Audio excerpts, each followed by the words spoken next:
Hello,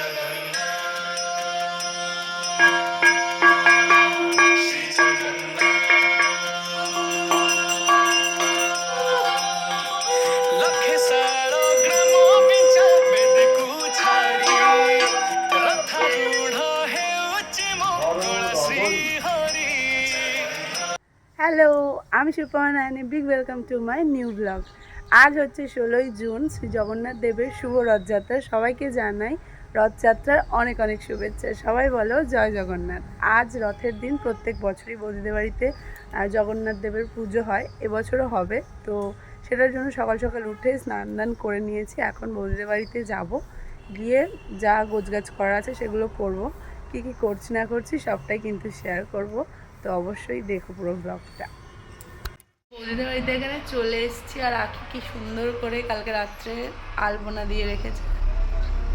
এইখানে এটা দিয়েছে, আর এইখানে সিম্পল এইটা করেছে, আর ঠাকুরের সামনেটা এইটা করেছে। আলপনাগুলো কেমন লাগছে অবশ্যই জানিও। এরপরেই চলে গিয়েছিলাম শ্রী জগন্নাথ দেবের জন্য ভোগের আয়োজন করতে। প্রথমেই এখানে ময়দা মেখে সবজি কেটে নারকেল কুড়িয়ে রেখে দিয়েছিলাম। তারপরে একে একে এখানে ক্ষীর, পায়েস, খিচুড়ি সমস্তটা বানিয়ে নিয়েছিলাম। তারই মধ্যে কাকিমা এসেছিলো, কাকিমা এসে লুচি বেলে দিয়েছিল, আর আমি লুচিগুলো ভেজে নিলাম। আর বাকি যেসব ভোগের আয়োজন করার ছিল, যেমন পিঠে, সুজি, ওগুলো কাকিমাই করেছিল। দেখুন আমরা এখন ঠাকুরের মালা গাঁথার জন্য ফুলগুলো কাটছি, মানে ফুলগুলো রেডি করছি, ফুলগুলো তাই তো ফুলগুলো রেডি করছি।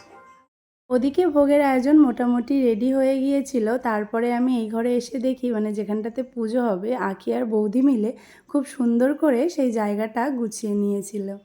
তো বৌদিদের বাড়িতে সমস্ত সব গুছিয়ে চলে এসেছিলাম রেডি হতে, যেহেতু ঠাকুরমশাই চলে এসেছে, অনেকটা লেট হয়ে গিয়েছে বলে আর সেরকমভাবে রেডি হওয়াটাগুলো আর দেখাতে পারলাম না। তো এইটা হচ্ছে আজকে আমাদের ফুল লুক, মানে আমার ফুল লুক। এইটা কেমন লাগছে বলো। আর এখানে আঁখি আছে, এটা আঁখির লুক। আর কারা কি পড়েছে সবটাই দেখাবো। তো চলো, ঠাকুরমশাই চলে এসেছে, আগে বৌদিদের ওখানে যাই। রেডি হয়ে দুজন মিলে বেরোতেই দেখি তখনও কিন্তু টিপ টিপ করে বৃষ্টি পড়েই যাচ্ছিল। আর এদিকে এসে দেখি আলম কাসর নিয়ে বসে পড়েছে, মানে কাসর বাজানোর জন্য একেবারেই রেডি হয়ে গিয়েছে। আমাদের সবার সাজগোজ তো দেখলে, এদিকে দেখো বাড়ির গিন্নিও কিন্তু একেবারে সেজেগুজে রেডি হয়ে গিয়েছিল। আর তখন ঠাকুরমশাই এদিকে পুজোও শুরু করে দিয়েছিল।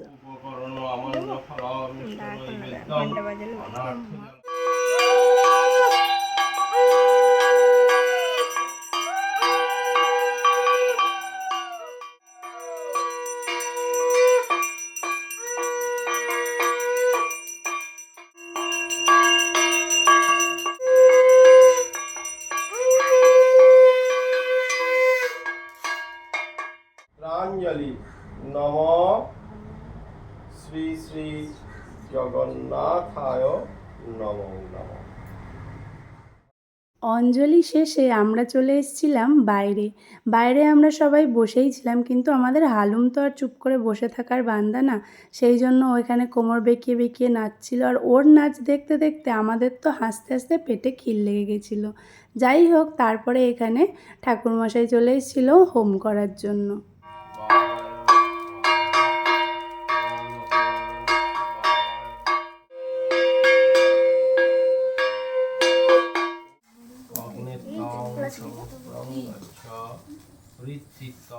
পুজো শেষ, এখন আমরা পেট পুজো করতে বসে পড়েছি। মেয়ের অবস্থা খুবই খারাপ। খাওয়া দাওয়া শেষ করে বিকালবেলা আমি আর বৌদি বসে বসে এখানে প্রসাদ গোছাচ্ছিলাম। সবাই তখন প্রসাদ নিতে আসছিল এক এক করে। এইভাবেই কাটিয়েছিলাম আমরা রথের দিন। তোমাদের আমাদের এই রথের দিন বাড়ির পুজোর ব্লগটা কেমন লাগলো অবশ্যই কিন্তু কমেন্টে জানিও। আর ভালো লাগলে অবশ্যই লাইক, কমেন্ট আর শেয়ার করে দিও। তো চলো, টাটা, দেখা হবে নেক্সট ব্লগে।